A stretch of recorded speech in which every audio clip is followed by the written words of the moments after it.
प्रणाम है सभी को and welcome to live 16 look 16 आइशो क्लब। मैं हूं कृष्णिका निधि कंसल, इस प्रोग्राम की होस्ट, एंकर, डिजिटल लिविंग, और आप सबको बताती हूं उन टेक्नोलॉजीज के बारे में, प्रोफेसर अश्विनी जी अग्रवाल की उन इनोवेशंस के बारे में जिनके थ्रू हम हर उस टारगेट को अचीव कर सकते हैं जिसके बारे में सिर्फ हम इमेजिन कर सकते थे। अश्विनी सिस्टम्स के फाउंडर और सीईओ प्रोफेसर अश्विनी जी अग्रवाल, जो कि एक इलेक्ट्रॉनिक्स इंजीनियर होके एम्बेडेड टेक्नोलॉजी से जिन्होंने अपना सफर शुरू किया और एआई को ओवर क्रॉस करते हुए मेटावर्स को अपने अंदर ही कैसे इंप्लीमेंट करना है इसके बारे में प्रैक्टिकली उन्होंने बताया। अश्विनी जी से आज हम बात करने जा रहे हैं एक बहुत इंपॉर्टेंट सब्जेक्ट पे, दैट इज कॉल्ड प्रैक्टिकल सनातनता। सनातनता के बारे में बात भारतवर्ष में अक्रॉस ग्लोब बहुत तेजी से हो रही है। अश्विनी जी, आपका बहुत बहुत स्वागत है, प्रणाम है आपको। हमारे प्रोग्राम में मैं आपका स्वागत करती हूँ भगवान टीवी की ओर से और हमारे सभी व्यूअर्स की ओर से।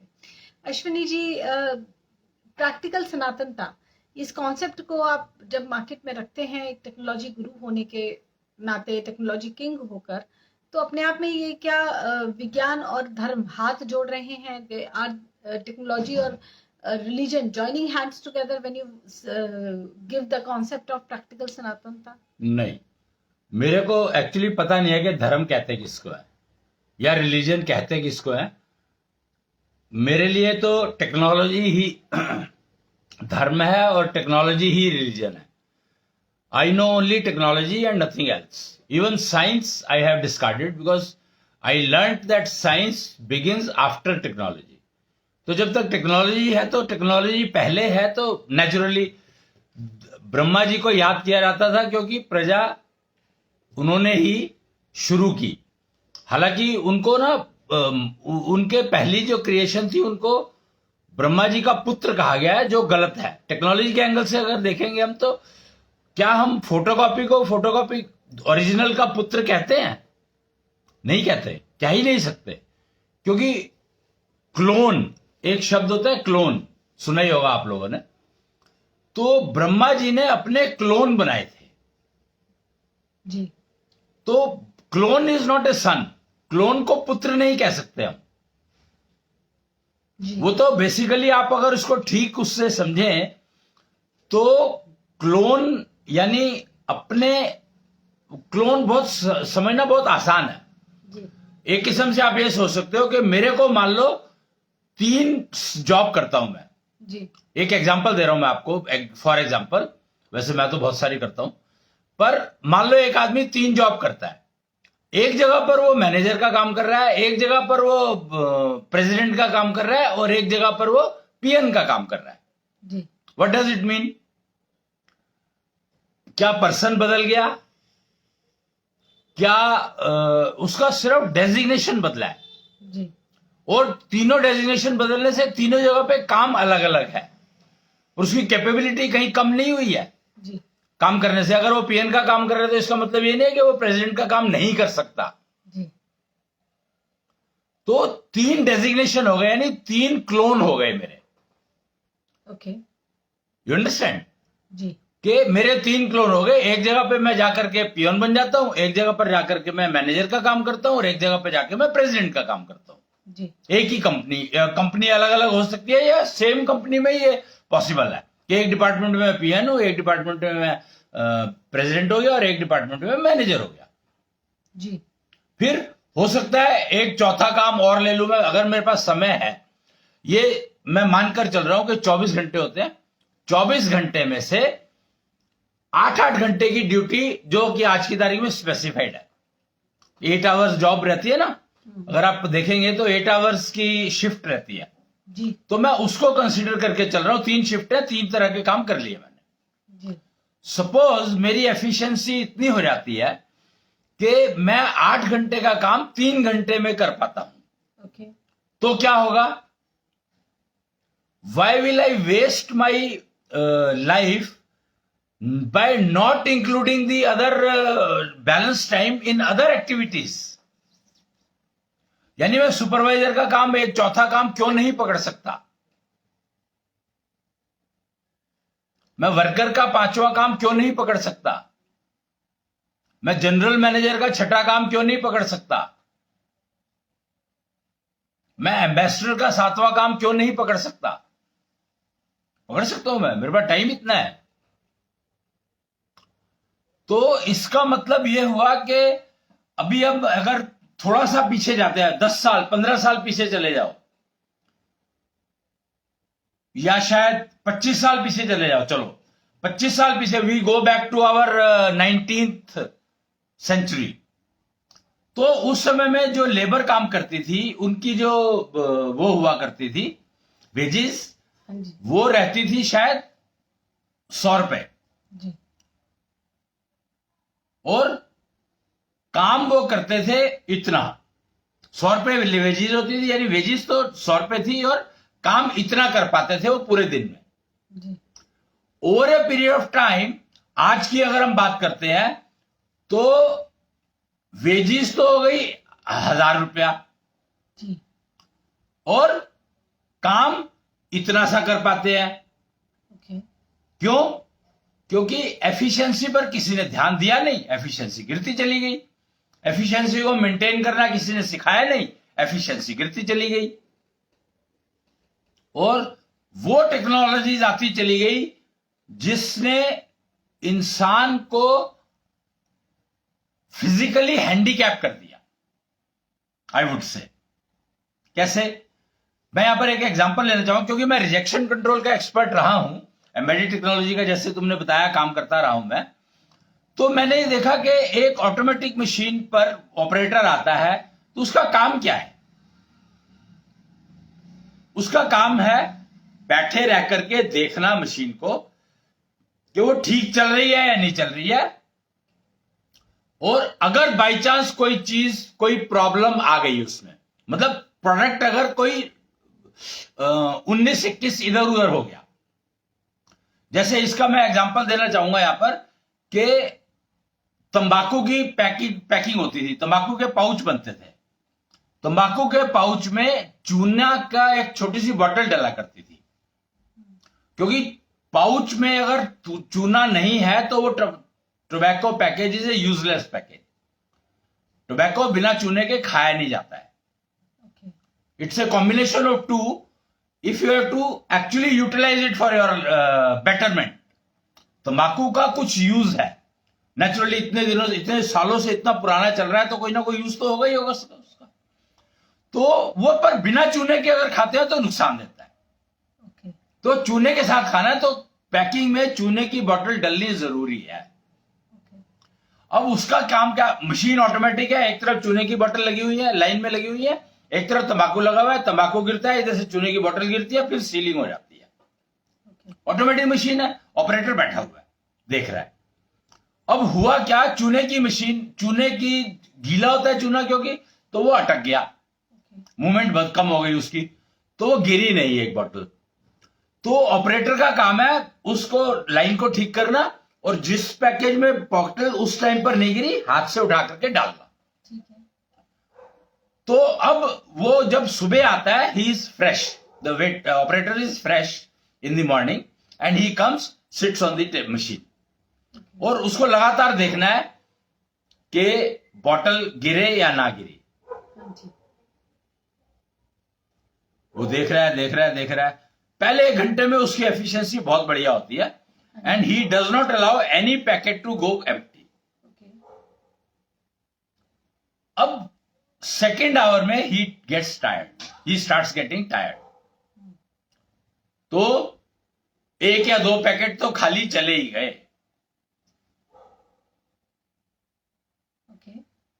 तीसरे घंटे में ये पैकेट 10 हो गए।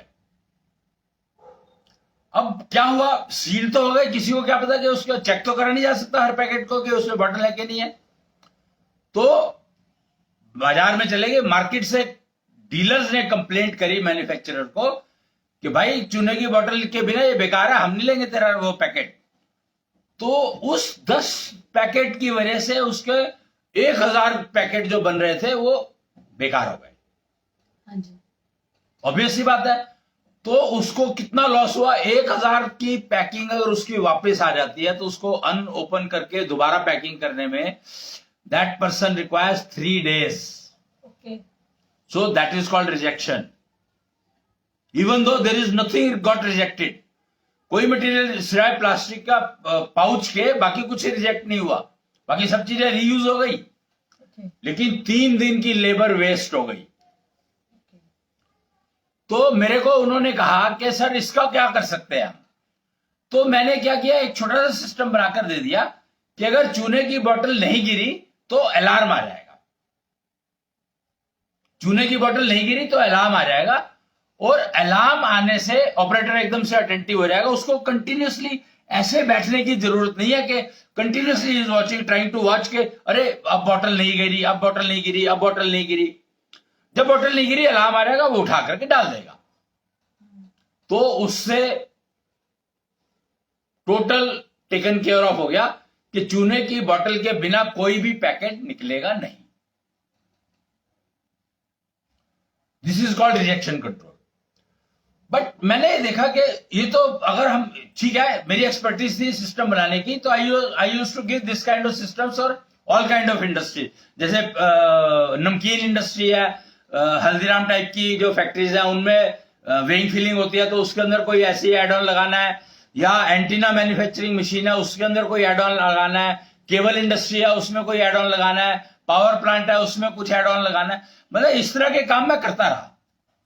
तो मुझे कहा लोगों ने कि सर जिंदगी की रिजेक्शन कम करने के लिए कुछ करो। तो उसके लिए फिर हम लोगों ने कुछ कुछ इस काम पे करना शुरू किया कि प्रॉब्लम आइडेंटिफिकेशन के लिए जीवन की रिजेक्शन अगर कम करनी है तो किस प्रॉब्लम से की कारण वो प्रॉब्लम आई, रिजेक्शन आ रही है, वो समझना बहुत जरूरी है। तो वो समझने के लिए हमने जो सिस्टम समझा कि बेस्ट सिस्टम क्या है, हम लोगों ने मानकर चले कि 5 एलिमेंट्स से सब कुछ बना है। Okay. 5 तत्वों से सब कुछ बना है। हमने ये आधार मान लिया, ये आधार लेकर के चले हम। और फिर हमने देखा कि 5 तत्वों की अगर स्टडी करनी है तो स्टडी कैसे की जाए। कोई मार्केट में सिस्टम अवेलेबल ही नहीं है, और हम लोग तो क्योंकि टेक्नोलॉजिस्ट थे तो हमें पता है कि सिस्टम हम बना लेंगे।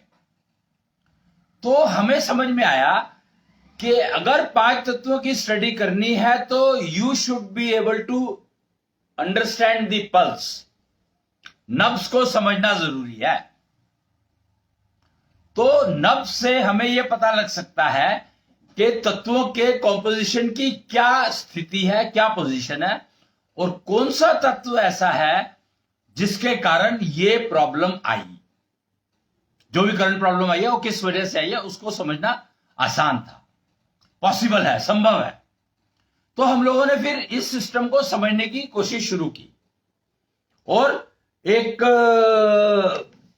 ये जो एक फिगर निकल कर आई, आप देख सकते हैं यहां पर, फिजिकल बॉडी जी, prithvi and continental network, akash, spiritual body jal, energy generation generator vayu, and its mental body agni. या फाउकोलॉजी अकूत योग एक्सप्लेन्स श्वास योग मेंटेन्स। राइट। सो ये एक 5 तत्वों को हम लोगों ने फिर एक सब्जेक्ट बनाया, फाउकोलॉजी। फाउकोलॉजी से एक सब्जेक्ट क्रिएट किया गया, और उसके अंदर हम लोगों ने ये समझने की शुरुआत की। तो we realize that there are 5 seeds each human being has. Live human being has 5 seeds. And those 5 seeds are 5 elements. I can say that, as I explained, कि फिजिकल बॉडी है तो उसको पृथ्वी कह दिया गया। कॉन्जेनियल नेटवर्क यानी नसें, जो नब्ज है तुम्हारी, जो आर्टरी और वेन्स हैं जो, उनको हमने आकाश तत्व कह दिया। और स्पिरिचुअल बॉडी यानी नॉलेज, मेरे को कितनी जानकारी है, वो जल मीन ओशियन से लिया है। ओशियन है ऑल काइंड ऑफ मटेरियल, सारा मटेरियल का जो सोर्स है वो ओशियन है। तो जल ले लिया हमने, नॉलेज के लिए जल ले लिया। और एनर्जी जनरेशन वायु के बिना संभव नहीं है, विंड टनल आप जानते ही हो लगी हुई है, तो वायु जो है एनर्जी जनरेटर हो गया। और मेंटल बॉडी यानी आपके शरीर को जीवित क्या रखता है? अग्नि। भूख लगती है अग्नि के कारण, और आपका जो सेंसेस काम करती है अग्नि के कारण। तो हम लोगों ने मेंटल बॉडी का जो मेंटल सीड है उसको अग्नि रख दिया। बट एक्चुअली ये सारे के सारे 5 seeds are made up of 5 elements. So the gap we realize in the society lying is कि जो स्टेटमेंट कही गई है कि 5 तत्वों से सब कुछ बना है, तो एक्चुअली 5 तत्वों से बीज बने हैं और फिर बीजों से बाकी एंटिटीज बनी है। तो कोई एंटिटी तो बनी है 5 बीज से, लिविंग ह्यूमन बीज 5 बीज से बने हैं। कोई एंटिटी है जो 4 बीज से बनी है, कोई एंटिटी जो है 1 बीज से बनी है, कोई एंटिटी 2 बीज से बनी है। बट बीज 5 तत्वों से बने हैं। तो मार्केट में स्टेटमेंट यहां तक तो हम लोग पहुंच गए रिसर्च करके कि 5 तत्वों से सारी बॉडी हर चीज बनी है ब्रह्मांड में, लेकिन उसके आगे नहीं जा पाए। और जब तक हम उसके आगे नहीं जाएंगे तो हमें को पता है, हमें 5 तत्वों का मतलब ही समझ में आएगा नहीं। तो 5 तत्वों से बीज बने हैं और बीज से बॉडी बनी है। तो टोटल 24 मॉलिक्यूल्स हो गए। अश्विनी जी, आपने कहा कि 5 तत्वों से 5 बीज बने हैं और 5 नहीं, 5 तत्वों से 1 बीज बना है। तो दूसरा बीज भी 5 तत्वों से बना है, तीसरा बीज भी 5 तत्वों से बना है, चौथा बीज भी 5 तत्वों से बना है, 5वां बीज भी 5 तत्वों से बना है। तो और किसी एंटिटी में 4 बीज है, किसी में 3 बीज है, किसी में 2 बीज है, किसी में 5 बीज है।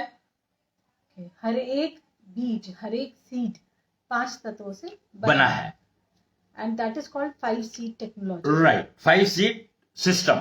5 सीड सिस्टम। तो ये सिस्टम जब हमें 5 सीड सिस्टम समझ में आया तो इमीडिएटली फिजिकल बॉडी को हमने पृथ्वी तत्व कहा था, तो वो पृथ्वी तत्व नहीं रही। अब physical body is made up of 5 elements, जिसमें मैक्सिमम क्वांटिटी इज ऑफ पृथ्वी तत्व। डोमिनेटिंग इज पृथ्वी तत्व। समझे ना?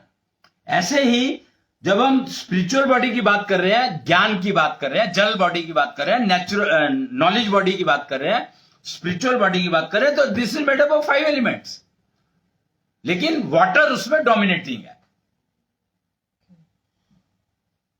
Similarly others. तो ऐसे ही 5 बीज को हमने जब समझा तो उसमें जो जो डोमिनेटिंग तत्व है वो हमें आइडेंटिफाई करने के लिए सिस्टम की जरूरत है।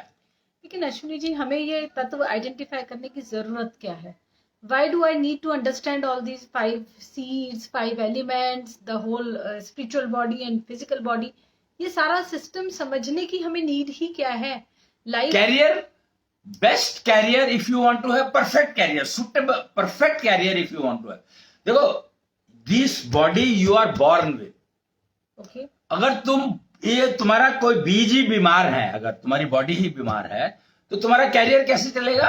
अश्विनी जी, मार्क जुकरबर्ग, उसका करियर बहुत अच्छा चल रहा है, या सुंदर पिचाई हैं जो गूगल के सीईओ हैं, माइक्रोसॉफ्ट के सीईओ हैं, बिल गेट्स, क्या इन लोगों ने इन 5 बीजों को समझा है? क्या स्पिरिचुअल बॉडी, फिजिकल बॉडी के कॉम्पोजिशन को समझा है? क्या उसके बाद अपना करियर बनाया है? अरे, समझने की जरूरत कहाँ है? मैं तो ये, हम जो बात कर रहे हैं, क्या उनके ऊपर एजिंग का इफेक्ट दिखता है कि नहीं दिखता है, ये बताओ मेरे को। ऑफ कोर्स एजिंग का तो effect her that's the key. So we are talking of, we are trying to convey that what is सनातनता। सनातनता का मतलब समझो। आप कभी करियर की बात कर रहे हैं, कभी सनातनता की बात कर तो रहे हैं। एजिंग जो आती है वो कैरियर की वजह से आती है।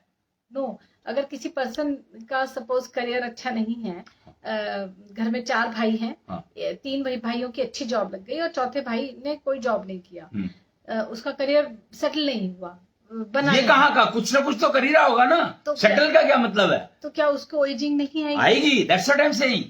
तो ageing is connect, ageing, career अगर तुम्हारा अच्छा है तो एजिंग फास्ट होगी, या कैरियर तुम्हारा अच्छा नहीं है, एजिंग फास्ट नहीं होगी, ये कहीं नहीं लिखा। तो करियर और एजिंग ये अपने आप में इंडिपेंडेंट सब्जेक्ट्स हैं, अलग अलग सब्जेक्ट्स हैं। But career is responsible for giving you ageing, that's what I am trying to say. चाहे अच्छा हो या खराब की बात नहीं हो रही है यहाँ पर। And if I don't have any career then? Career तो है ही सबका, बिना कैरियर के तो कोई चल ही नहीं सकता ना। रोटी तो खा ही रहा है वो। कैरियर का मतलब है रोटी खाना। रोटी खाना is our digestion system. No, रोटी खाना इज कैरियर नहीं होगा तो रोटी मिलेगी नहीं तो खाओगे कहां से? डाइजेशन सिस्टम तो बाद में आएगा पिक्चर में। मान लीजिए मेरे पेरेंट्स और उनके पेरेंट्स बहुत अमीर थे, तो they have put in some, so you were born with career, that indicates that you were born with career। क्या करियर है मेरा? अरे रोटी खाना, कैरियर तो एक ही है सबका, रोटी खाना। तो रोटी खाना और रोटी पचाना ये डाइजेशन सिस्टम का पार्ट है, और इसमें करियर कहाँ है? Sorry again try to understand. Career is everything. चाहे अच्छा या खराब की बात नहीं कर रहा हूं मैं। रोटी खाना is career. Try to understand my words. I am talking about सनातनता। I am talking about live 16, look 16. So try to understand the word called Sanatanta. Sanatanta means ever happiness. And happiness cannot come without career. अगर तुम्हारा मान लो कि तुम्हारा कोई career नहीं है और तुम्हें खाना मिल जाता है और डाइजेस्ट नहीं होता है, तो do you think you are happy? ठीक है, अगर हम काम करते हैं सुबह से शाम तक, उसके बाद हम रात को खाना खाते हैं और वो खाना हमें डाइजेस्ट नहीं हुआ, खाना डाइजेस्ट नहीं हुआ तो हम अनहैप्पी हैं। तो इसीलिए कहा जाता है कि हेल्थ इज वेल्थ। अपने स्वास्थ्य का ध्यान रखो, पहला सुख निरोगी काया है। अपनी हेल्थ के लिए जो भी हमें नियम बताए तो गए हैं यही गलत है। ये स्टेप भी गलत है, पहला स्टेप भी गलत है। पहला स्टेप ये होना चाहिए कि अगर कैरियर ठीक है तो हेल्थ अच्छी रहेगी। जरूरी तो नहीं है? बहुत जरूरी है, ये फैक्ट है। अगर आपका कैरियर ठीक है, कैरियर ठीक होने का मतलब समझना है यहाँ पर। करियर ठीक होने का मतलब क्या है? ऐसा पैसा नहीं कमाना जो कर दे बीमार, समझ लो। अब आप स्पिरिचुअलिटी की तरफ ले गए। अरे कमाई को तुम किसी को मार करके, कमाई तो लूट करके खा लोगे तो तुम्हें को हजम कैसे हो जाएगा भाई खाना? तुम 100 एक्सरसाइज करते रहो, अगर तुम दूसरे को लूट करके खा रहे हो तो तुम्हारा हजम कैसे हो जाएगा? अश्विनी जी, इस समय अगर आप अपने आसपास 100 लोगों को देखेंगे तो उनमें से 80 लोगों को खाना हजम नहीं हो रहा है। They have a poor digestion system. जबकि वो 80 लोग कोई बंदूक लेकर, छुरी लेकर किसी को लूटने के लिए नहीं निकले। ये किसने कहा कि लूटना जो है सिर्फ छुरी लेकर और बंदूक लेकर होता है? साइबर क्राइम, वहां पे कोई भी क्राइम, कोई भी छुरी नहीं है, बंदूक नहीं है, कुछ भी नहीं है। Cyber crime, try to understand कि साइबर क्राइम क्या है। अश्विनी जी, साइबर क्राइम कौन कर रहा है? साइबर क्राइम हम सारे पढ़े लिखे कर रहे हैं। नहीं, ऐसा नहीं है। नहीं मतलब अब मैं सपोज मैं एक आईटी इंजीनियर हूँ, तो मैं तो कहीं किसी के बैंक अकाउंट में घुसकर चोरी नहीं कर रही हूँ। साइबर क्राइम का मतलब होता है कि हमने किसी के अकाउंट से पैसे चुरा लिए, या किसी का पासवर्ड हैक कर लिया, उसका हमने ईमेल सारी पढ़ ली, या उसके व्हाट्सएप के मैसेजेस हमने हैक करने का कुछ। देखो, इसका मतलब है कि are you trying to tell that hypnotherapy is लूट?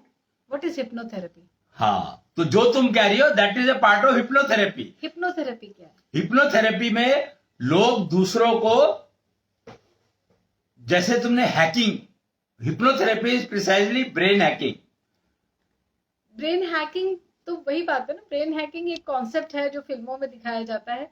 मुझे नहीं पता ये रियलिटी में होता भी है कि नहीं। अरे हिप्नोथेरेपी ये पूरा सब्जेक्ट है अपने आप में। पास्ट लाइफ रिग्रेशन एक पूरा का पूरा सब्जेक्ट है अपने आप। मेडिटेशन एक पूरा का पूरा सब्जेक्ट है अपने आप में, इतना बड़ा। तो मेडिटेशन, पास्ट लाइफ रिग्रेशन, ये सब हीलिंग के तरीके हैं, अपने आप को स्वस्थ रखने के तरीके हैं। तो आ गए ना, क्राइम कहीं नहीं है। मैंने कब कहा? मैं तो नहीं है। सी मैं क्या कह रहा हूं, तुमने साइबर क्राइम को जब डिफाइन किया तब मैंने ये वर्ड यूज किया, उससे पहले कहाँ किए? तो मान लीजिए ये भी तो साइबर क्राइम का पार्ट हो गया ना फिर। नहीं, past life regression cyber crime कैसे है? क्यों? उसमें कुछ भी करवा लो, हिप्नोथेरेपी करके, मतलब किसी को हिप्नोटाइज करके तुम कुछ भी करवा लो उससे। हम करवा सकते हैं और करवा रहे हैं में फर्क है। बात तो वही हो गई ना कि पॉसिबिलिटी तो हो गई ना। सवाल पॉसिबिलिटी का ही है। तुम साइबर क्राइम क्यों करो भाई? तुम्हें क्या जरूरत है साइबर क्राइम करने की? तो लोग नहीं करते हैं साइबर क्राइम। तो फिर ये इतना बड़ा सेल, इतनी सारी दुनिया इस काम में लगी है, साइबर सिक्योरिटी नाम की चीज आई कैसे पिक्चर में? There are people with criminal mentality. जैसे चोर होते हैं, आपके मोहल्ले में अगर 100 फैमिलीज हैं तो ऐसा नहीं है कि वो 100 लोग चोर हैं। या वो 400 लोग जो 100 फैमिलीज में है वो चोर हैं। एजिंग हम लोग बात एजिंग की कर रहे थे, तो एजिंग तो चोर है ही ना, तुम्हारी एज को खा रही है। तो ageing is a natural process. It is not. सनातनता शब्द का मतलब यही है कि एजिंग इज नॉट देयर। प्रकृति में हर चीज डिटोरेट होती है, हर चीज एज होती नहीं है। होती है, नहीं होती है। किसने कहा? कार्बन डेटिंग नाम का एक कॉन्सेप्ट है। वो तो कॉन्सेप्ट तो जितने मर्जी बना लो, वो तो साइबर क्राइम इसीलिए तो इतना पॉपुलर हुआ क्योंकि ये कॉन्सेप्ट बनाए गए पहले, फिर उसको क्राइम रोकने के लिए साइबर सिक्योरिटी बना दी। अरे भैया, यही तो समझने की कोशिश करो कि तुम कर क्या रहे हो। Ageing, you are inviting, you are buying problems, you are trying to invest money, physical money और mental wealth mainly to do crime only. अपने लिए, अपने ऊपर ही क्राइम कर रहे हो तुम। एजिंग में तुम जा रहे हो, तो एजिंग में कौन जा रहा है? हम एजिंग में नहीं जा रहे हैं। हाँ, और कौन जा रहा है? सारा ब्रह्मांड जा रहा है। नहीं जा रहा है। सॉरी। हर एक पेड़, हर एक नो, हर एक पहाड़। चलो एक बात समझो मेरी, कि एजिंग में अगर सारे जा रहे होते तो पीपल के पेड़ 500, 1000, 2000 साल, और अभी तो मैंने कोई पेड़ सुना था कोई 24,000 साल का है। उसकी लाइफ इतनी है ना। कैसे? एक ही पेड़ की लाइफ, उसी टाइप के पेड़ जो है, बाकी तो सारे मर गए और एक जी रहा है। उसका लाइफ स्पैन इतना है तो है। अब आप देखिए, एजिंग का मतलब ये होता है कि एज बढ़ने के साथ हम में कुछ ना कुछ चेंजेस होते हैं। एक बात बताओ मेरे को, कि अगर मैं, जो कैलेंडर है, एजिंग मीन्स कैलेंडर ना? नहीं, ageing means does not mean calendar. तो एज किस तरीके से काउंट करोगे? अगर आपने दुनिया के सारे कैलेंडर फाड़ दिए, इसका मतलब ये नहीं है कि एजिंग नहीं होगी। एजिंग तो फिर भी होगी। तो इसका मतलब है कि अच्छा, ओके, एज स्पैन जो है वो एवरेज एज स्पैन तो समझोगे, वो तो जानते हो कि क्या है। चलो कैलेंडर की हम बात करते नहीं है अभी। 70 के अराउंड अभी चल रहा होगा एवरेज एज। मतलब 70 पे मर जाते हैं लोग, एवरेज। हाँ, average only I am talking. तो don't you think people are trying to work that ageing जो है 100, ये एवरेज एज 100 पर पहुंच जाए? हाँ, तो धीरे धीरे बढ़ भी रही है। और जो लोग 100 पर पहुंच गए हैं वो कितने परेशान है? अब ये बताओ मेरे को। That depends. कुछ लोग एंजॉय भी कर रहे हैं, कौन? कुछ लोग परेशान भी हैं। बताओ, 100 की एज पे पहुंच गया और एंजॉय कर रहा हो। कुछ वीडियोस हमें ऐसे देखने को मिलते हैं। एवरेज की बात कर रहे हैं हम। कुछ वीडियोस, अभी मैंने रिसेंटली एक वीडियो देखी थी, वो 3-4 भाई बहन थे and they all were alive after 100 years। तो they were celebrating a get together, और वो सब 100 से ऊपर थे and they were celebrating their life, their age. But ऐसे भी मैंने लोग देखे हैं जो were they able to walk? Yes, वो अपने आप ही चलकर आए थे। लेकिन ऐसे बस 1 in a million ही लोग मिलते हैं। मैंने जो मैक्सिमम लोग देखे हैं, 80 के बाद वो कहने लगते हैं कि अब हमें जाना है, अब हमें जाना है। 70 के बाद ही वो काउंट करना शुरू कर देते हैं कि मेरा नंबर कब आएगा, मेरा नंबर कब आएगा। Then why teenagers suicidals are increasing? Suicide अपने आप में एक अलग चीज है, वो एक मेंटल हेल्थ प्रॉब्लम है। Mental health problem. किसने कहा? वो they are absolutely healthy. Mental health का मतलब ये हुआ कि मान लीजिए हमारे मार्क्स कम आए, या हमारी गर्लफ्रेंड ने हमको ब्रेकअप कर लिया हमसे, या हमारे पेरेंट्स ने हमको डांट दिया, या हमको कहीं पे फेलियर मिला है, रिजेक्शन मिला है, हम उसको हैंडल नहीं कर पा रहे हैं, हमारे नेगेटिव थॉट्स ओवर पावर कर। एग्रीड। चलो, so word rejection, the key word is rejection with which we started. हाँ, अगर हमें कहीं से भी रिजेक्शन मिला, आईआईटी में एडमिशन नहीं हुआ, तो हम रिजेक्ट हो गए। Aging is also a rejection. No, Yes. aging is a natural process. No, it is a rejection. Aging is a natural process. No, it is not. It cannot be, because अभी कल की बात है, हम बैठे थे एक मेले में, कंपैरिजन, एक पुरानी फोटो रखी थी और एक नई फोटो रखी थी। दे सेड नई वाली जो फोटो है, that looks more young. Why? The reason is that aging is, it has been pushed into the mind of the people that aging is a natural process. It's a myth. आप अगर ageing नहीं हो रही है आपकी, तो आप एक तरह से धारा के अगेंस्ट जा रहे हैं। नहीं, क्यों धारा के अगेंस्ट जा रहे हैं? अभी हमने किस धारा के अगेंस्ट? अब ये धारा कहां से आ गई? ये धारा क्या होता है? धारा इज एक नेचुरल साइकिल। जैसे एजिंग का कॉन्सेप्ट ये है, किसी भी चीज को आपके घर में एक बॉक्स है, डिब्बा है, चाहे वो लकड़ी का बना है, चाहे वो किसी भी मटेरियल का बना है, आप उसको एक तरफ रख दें।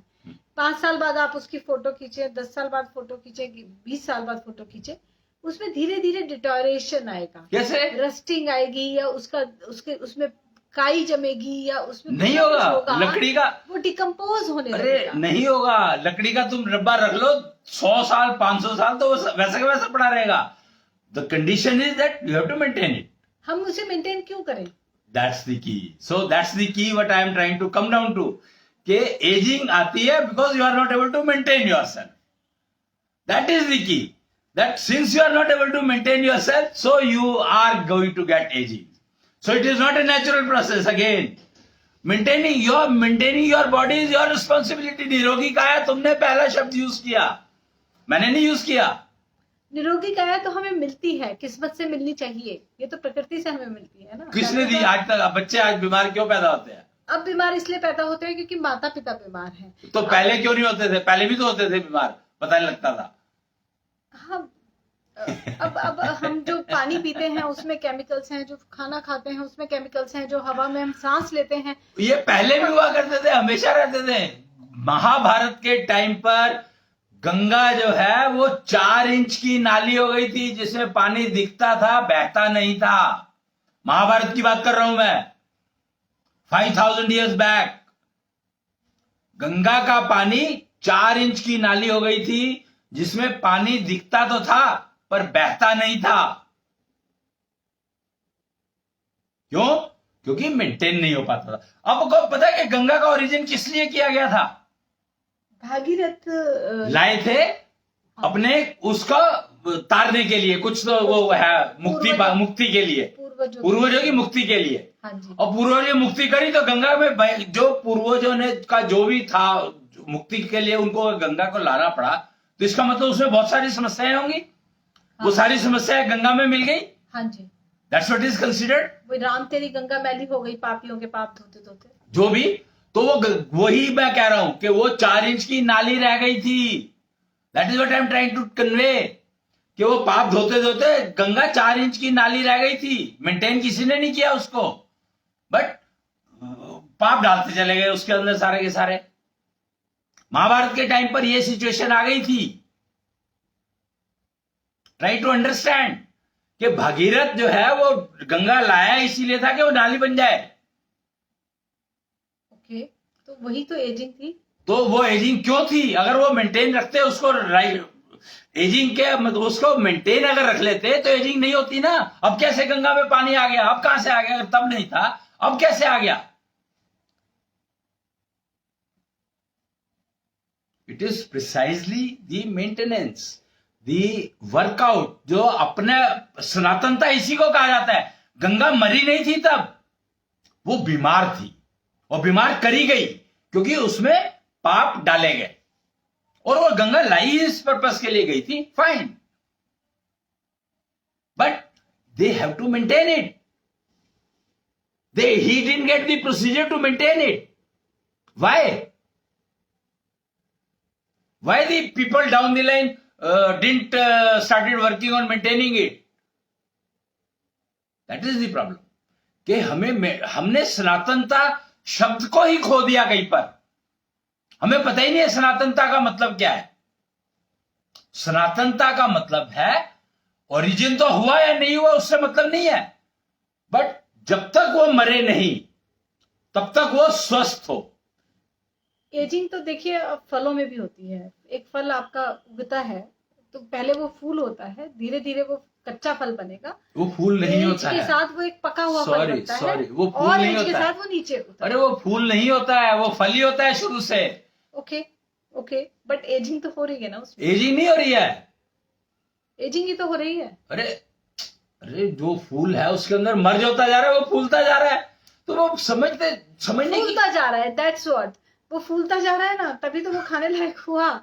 अब वो मीठा हुआ, अब उसकी एक एज के बाद उसका स्वाद कम हो गया। अब वो खाने लायक नहीं बचा एक एज के बाद। ऐसे ही मनुष्य होते हैं। हाँ, तो मैं तो मान ही रहा हूं ना, पर क्या मनुष्य खाने लायक खाने के लिए है?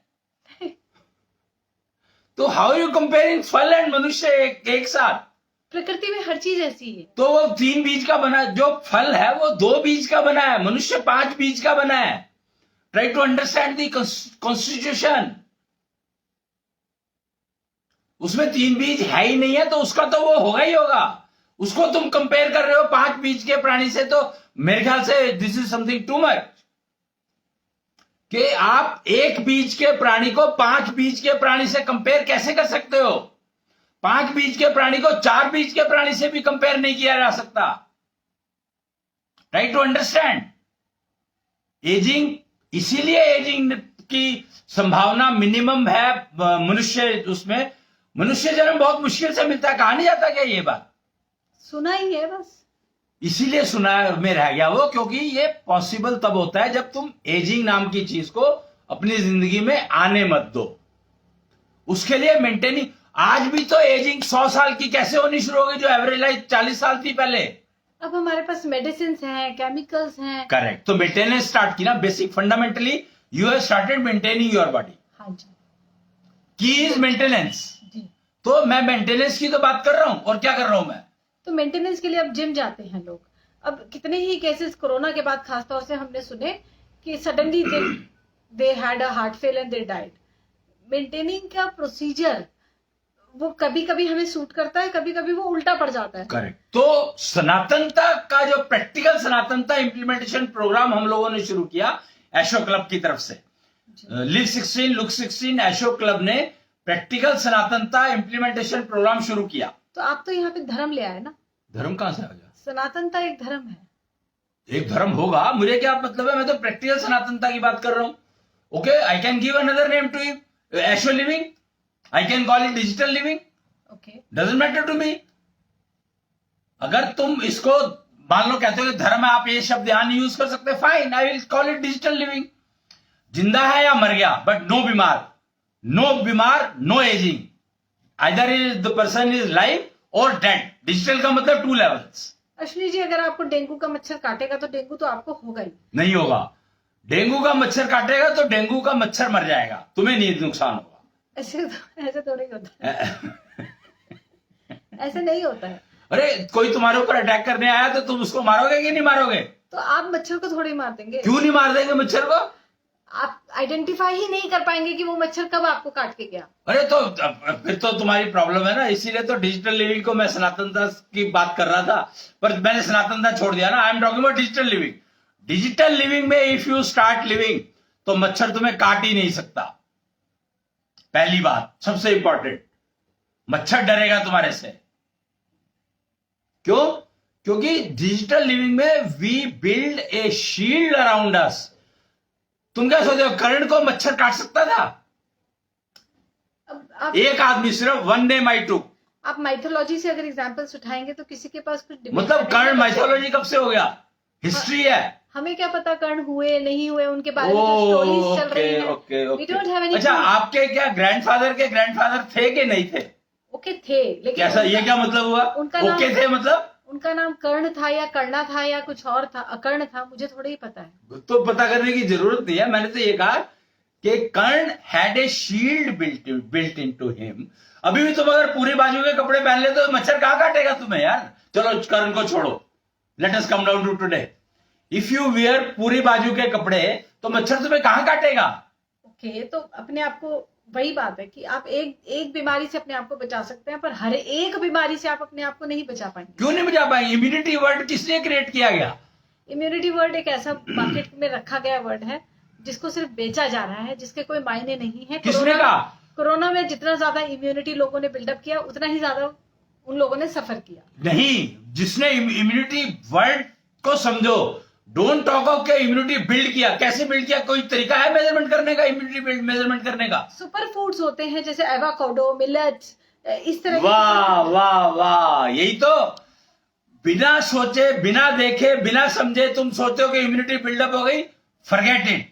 You are trying to make fool of yourself.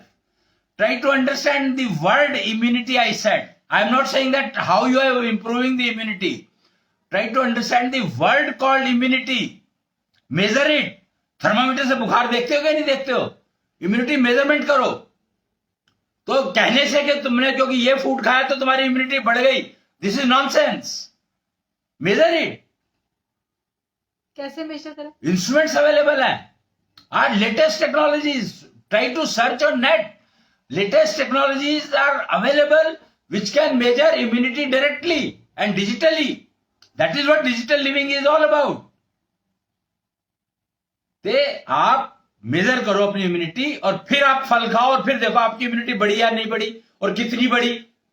फिर अब ऐसे सिस्टम अवेलेबल है कि आपको कितना इम्यूनिटी लेवल मेंटेन करना है। अगर आप एजिंग से बचना चाहते हैं, जैसे जैसे का आपका इम्यूनिटी लेवल इंप्रूव होता चला जाएगा वैसे वैसे आपकी एजिंग का इफेक्ट खत्म होता चला जाएगा। Age is just a number, ये वर्ड, ये स्टेटमेंट कहां से आई? Try to understand, this statement is given by market, not by me. हाँ जी। तो ये क्या है, ये स्टेटमेंट क्यों आई, कहां से आई? ये स्टेटमेंट का मतलब ये है कि आप एज को लेकर इतना परेशान ना हो, आप अपनी जिंदगी जिए, आप पॉजिटिव थिंकिंग। अगर आपका पेट खराब है तो आप जितनी मर्जी पॉजिटिव थिंकिंग कर लो। मुझे नहीं पता कि पॉजिटिव थिंकिंग कहते हैं किसको है। See I don't know what is called positive thinking. करें, मुझे नहीं मालूम, पर मुझे ये मालूम है अगर पेट खराब है तो फिर पॉजिटिव थिंकिंग तो हो ही नहीं सकती। पॉजिटिव थिंकिंग क्या होती है मुझे पता नहीं है, वैसे थिंकिंग ही नहीं हो सकती यार। जब पेट खराब हो तो थिंकिंग ही नहीं हो सकती। पॉजिटिव नेगेटिव तो बहुत दूर की बात है। गाली दोगे सबसे पहले तुम उसको जिसकी वजह से तुम्हारा पेट खराब हुआ, क्योंकि तुम्हें पता नहीं है तुम्हारा पेट किस वजह से खराब हुआ। और तुम कहोगे यार कल मैंने वो खाया था, परसों मैंने वो खाया, परसों मेरी बीवी ने वो बना दिया, तो बेचारी बीवी को गाली दोगे कि उसने ऐसी चीज बना दी जिससे मेरा पेट खराब हो गया। This is how integration in the society has been disintegrated. Why the society is suffering so much? कि we are disintegrating. हम लोग एक दूसरे की हेल्प करने के नाम पर एक दूसरे का नुकसान पहुंचा रहे हैं और कुछ नहीं कर पा रहे। ये तो करो कि कलिका अवतार जो 2014 तक थे यहां पर, 2013 में गए हैं, 14 में गए हैं शायद, तो कलिका अवतार ऐसा कर गए कि डिसइंटीग्रेशन वाले पार्ट को इंटीग्रेशन की तरफ डाइवर्ट करके चले गए। कलिका अवतार 1960 में आए थे, 1960 somewhere in January February, and 2014 जनवरी में या फरवरी में चले गए थे वो। और लोग इंतजार कर रहे हैं अभी कि कलिका अवतार आएगा, कलिका अवतार आएगा, और वो पैराडाइम शिफ्ट करके गए हैं कि एजिंग नाम की कोई चीज होती नहीं है, डिजिटल लिविंग नाम की चीज होती है आज की तारीख में। अब डिजिटल लिविंग को वो एस्टेब्लिश करके गए हैं, एग्जाम्पल बना करके गए हैं ऐसे कि देखो ऐसे जियो, not one not two, many are there. और निश्चल टेम्पल के नाम से एक नई सीरीज शुरू करवा के गए हैं वो। कृष्ण के ईष्ट का मंदिर लगवा के गए हैं वो। अब आप कहोगे फिर आप उस पे आ गए, स्पिरिचुअलिटी पर आ गए। स्पिरिचुअलिटी का मतलब है ज्ञान, नॉलेज। मैंने बताया यहां पर ये बना हुआ है, अभी मैंने पहले यही दिखाया था। इसलिए स्पिरिचुअलिटी इज रिप्रेजेंटेड बाय जल, ओशियन। जो ओशियन हैज ऑल ज्ञान। आज की तुम्हारी सारी रिसर्च कहां पर हो रही है बताओ मेरे को? रिसर्च तो स्पेस में हो रही है। किसने कहा? ओशियन में हो रही है सारी रिसर्च। स्पेस पे भी तो हो रही है। स्पेस तो मटेरियल नहीं देता ना कोई, मिलता है ना। चंद्रमा पे चंद्रयान गया तो चंद्रमा पे, अगेन माइंड इट, चंद्रमा पे मिला, वो स्पेस पे नहीं मिला। Space does not give you anything. अरे स्पेस प्रोग्राम्स के थ्रू ही तो। वो प्रोग्राम तो कुछ भी नाम दो, चंद्रयान, चंद्र प्रोग्राम नाम देना चाहिए था ना। स्पेस प्रोग्राम का क्या मतलब है यहाँ पर? इस सबको स्पेस कहते हैं। ठीक है, वो देखो कहो जो मर्जी, पर all research is going on in ocean. What I am trying to say is this, that ocean contains everything. तुम ऑयल निकाल रहे हो, ओशन से निकाल रहे हो। तुम कुछ भी तो निकाल रहे हो, एनी और anything you are taking out only from ocean, only you are taking out ocean. इसीलिए जल, स्पिरिचुअल बॉडी को जल से रिप्रेजेंट किया गया है, इसीलिए किया गया है। 70% is water in our on our planet earth. 70% water होने के बाद आज हम पानी के लिए रो रहे हैं। इमेजिन हमारी क्या हालत हो गई है। डिसइंटीग्रेट करते करते हम लोग इस लेवल पर पहुंच गए हैं। 70% of water is on planet Earth, but 70% of water is not drinkable. किसने कहा? ओशंस का पानी में नमक होता है, वो कर दिया हम लोगों ने, उसको इतना पॉल्यूट कर दिया कि ओशन के पानी में नमक हो गया। नेचुरली होता है तभी तो। नहीं होता। आप जाकर देखो, बहुत सारे ओशन की बहुत सारी झीलें ऐसी हैं जहां का पानी मीठा है। झीलें तो झीली तो ओशन क्या है? ओशन बड़ी झील है, दैट्स इट। हम वहां पर गए थे यूएस में, जब गए थे Michigan. Michigan is a very big lake, it is actually a ocean but it is called a lake. क्यों? It is our choice that जिसको मर्जी हम ओशियन कह दें, जिसको मर्जी हम सागर कह दें, जिसको मर्जी हम समुद्र कह दें, जिसको मर्जी हम लेक कह दें। तो समुद्री नमक ना क्या होता है भैया? जहां पर पोल्यूशन ज्यादा है वहां पे नमक ज्यादा हो जाएगा। सिंपल सा लॉजिक है। नमक जो है नॉर्मली समर का नमक खाया जाता है। Summer is not A ocean, it is a lake. जो नमक चलता है मार्केट में, जो सांभर लेक कहा जाता है, सांभर नमक कहा जाता है, सांभर लेक से आता है, that is coming out from lake only, not from ocean. Try to understand कि तुम्हारे आसपास है क्या, वो तो समझो कम से कम। इसलिए I am talking about digital living. सनातनता जिसको मैंने कहा था, अगर वो स्पिरिचुअलिटी है तो I am not talking about it, I am talking about digital living. या तो तुम जीवित हो या तुम मर गए, बीच का कोई चीज है ही नहीं। बीमार नहीं हो तुम। एजिंग नाम की कोई चीज नहीं है। जो काम तुम 16 की एज में कर पाते थे, वही काम तुम 116 की एज में कर पाओ। That is called digital living. के लेकिन यहां पर प्रॉब्लम क्या है कि female gender and male gender का वो आ जाता है, इशू आ जाता है कि फीमेल जेंडर और मेल जेंडर। इसके लिए एजिंग के लिए आपको सबसे पहले समझना पड़ेगा, कॉल ऑफ नेचर को समझना पड़ेगा। There is something called call of nature which is gender based. तो उसको अगर आप समझोगे तो एजिंग नाम की जो प्रॉब्लम है वो आपकी लाइफ से टोटली गायब हो सकती है। And because call of nature आती है तो कॉल ऑफ नेचर को हैंडल करने का तरीका समझो। अभी तक क्या चल रहा है, कॉल ऑफ नेचर का पता नहीं है और हम लोग कोशिश करते हैं कि पैसे इकट्ठे कर लो, अगर कोई प्रॉब्लम आएगी तो we will try to get it handle by others. अरे तुम्हारी कॉल ऑफ नेचर है तो दूसरा कैसे हैंडल करेगा उसको? तुम्हें खुद को करना पड़ेगा। और कॉल ऑफ नेचर का बारे में जानकारी है ही नहीं मार्केट में। अब एक नई यूनिवर्सिटी बन रही है, आई डोंट नो नाम क्या रखा जा रहा है उसका, एशो यूनिवर्सिटी। एक ना भारतीय शिक्षा बोर्ड बना है जिसमें हम सनातन उसकी एजुकेशन की बात कर रहे हैं शायद, कि सनातन एजुकेशन क्या होती थी। ओके, भारतीय टेक्नोलॉजी, भारतीय संस्कृति, इस सब। हाँ right, this is what I am saying. अगर आप इसको देखोगे तो यहां पर क्या लिखा है, भारतीय संस्कृति के श्रेष्ठ तकनीकी आधार बिंदु। करेक्ट। तो क्या भारतीय शिक्षा बोर्ड इनको जानता है? I don't think so, because technology तो है ही नहीं ना। भारतीय संस्कृति में, संस्कृति की जब बात करते हैं तो उसमें टेक्नोलॉजी कोई काम ही नहीं है।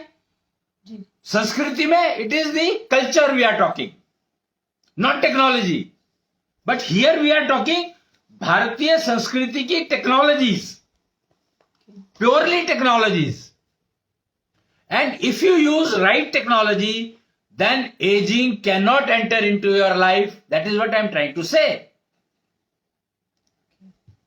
तो यानी कि आप ये कह रहे हैं कि सनातनता का मतलब होता है एजिंग आपकी लाइफ में ना आए, और दिस इज प्रैक्टिकली पॉसिबल अगर हम टेक्नोलॉजीज को सही तरह से संस्कृति, सनातन संस्कृति की टेक्नोलॉजी, भारतीय संस्कृति की बात नहीं कर रहा हूं मैं यहाँ पर। यहाँ तो भारतीय संस्कृति लिखा है। वो था, ये जब समय चक्र बना था तब।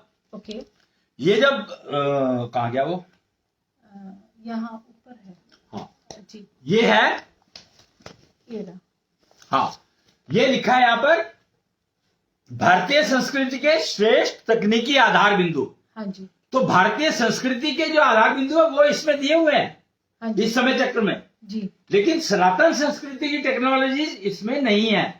Okay, what I am trying to say is this, they are only points. हाँ जी। Sanskriti has given us points, How to achieve them is given by Sanatan technologies, Sanatan Sanskriti technologies. Okay. Bharatiya Sanskriti means it is valid for Bharat.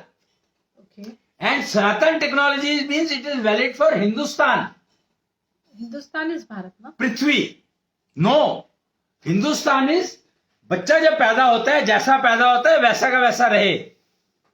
आज की तारीख में जो caesarean deliveries abroad Bharat से बाहर maximum होती है. सिजेरियन डिलीवरीज इंडिया में ज्यादा होती है. वही मैंने क्या कहा? आपने कहा सिजेरियन डिलीवरीज अब्रॉड. नहीं, सॉरी, सिजेरियन डिलीवरीज बाहर बहुत कम होती है, इंडिया में ज्यादा होती है, भारत में ज्यादा होती है. हाँ जी, बिल्कुल. Why? I don't know. Simple, क्योंकि हिंदू मीन्स बच्चा जैसा पैदा होता है. वो इसमें ना वो शायद यहां पर है नहीं, वो बैनर में दिखाता आपको, डिवाइन चाइल्ड डिलीवरी. हाँ जी. तो we are talking about divine child delivery which is possible only in digital living. That's what I am trying to say. उसके लिए एक और there are 2 systems which are launched by digital living. One is divine child delivery and second is divine startup delivery. Okay. Startup delivery means जो नई industry शुरू कर रहे हैं. कैरियर से बात शुरू की थी मैंने, तो I am coming down to career again. कि why I said that career is good, your health will be good. Okay. But other you said health अच्छी होगी तो कैरियर अच्छा होने के चांसेस है. Okay. But I said career अच्छा होगा तो तुम्हारी हेल्थ अच्छी होगी ही, provided you are working for an organisation who is using principles of digital living. Condition है, I am talking about digital living only. And digital living में रहना है तो उसको हमने अपने अंदर प्रैक्टिकल सनातनता इंप्लीमेंट करनी पड़ेगी. Okay. So, put together, practical Sanatanata is implementing the digital living technologies. Right. Procedures who are going to give you entry into digital living. और इसका टारगेट ये है कि मैं डिजीज फ्री रहूं. मुझे एजिंग का इफेक्ट ना हो. एजिंग का इफेक्ट ना हो, बीमारी ना आए. हाँ जी, बीमारी ना आए और एजिंग का इफेक्ट. करेक्ट. तभी तो निरोगी काया मिलेगी, निरोगी काया मेरी रहे, तभी तो तुम हैप्पीनेस में रहोगे. Main M is that your life should be living in ever happiness. समाधि की अवस्था क्या कहलाती है? समाधि की अवस्था है मतलब आप समाधि की अवस्था में आनंद की अवस्था में रहते हो. Okay. तो आनंद की अवस्था में रहना है तो समाधि की अवस्था में रहना सीखो. समाधि का मतलब ये नहीं होता कि 2 मिनट की हो गई, 5 मिनट की हो गई, आधे घंटे की हो गई. हाँ जी. एवर समाधि, एवर समाधि की स्टेट, एवर हैप्पीनेस की state, ever happiness which is possible only in digital living. This is possible in digital. Right. Okay ji. तो अश्विनी जी, प्रैक्टिकल सनातनता का ये कॉन्सेप्ट जिसको हम डिजिटल लिविंग कह रहे हैं, जिसका मतलब है कि ageing is actually not a natural process और happiness can actually remain ever. ये कोई इवेंट नहीं है कि ये हुआ तो मैं हैप्पी हो गई. It is a ever state. We can remain in that and that is possible using digital living technology. Entering into digital living. Right. तो अश्विनी जी, आपका बहुत बहुत धन्यवाद है आज के इस डिस्कशन के लिए. आपसे बातचीत नेचुरली हमें करते रहेंगे. हमारी यंग जनरेशन को, हमारे टीनेजर्स को, हमारे यूथ को इन टेक्नोलॉजीज की बेहद जरूरत है जी. आज के लिए इतना ही. प्रणाम. प्रणाम. जय जय कृष्ण. जय कृष्ण.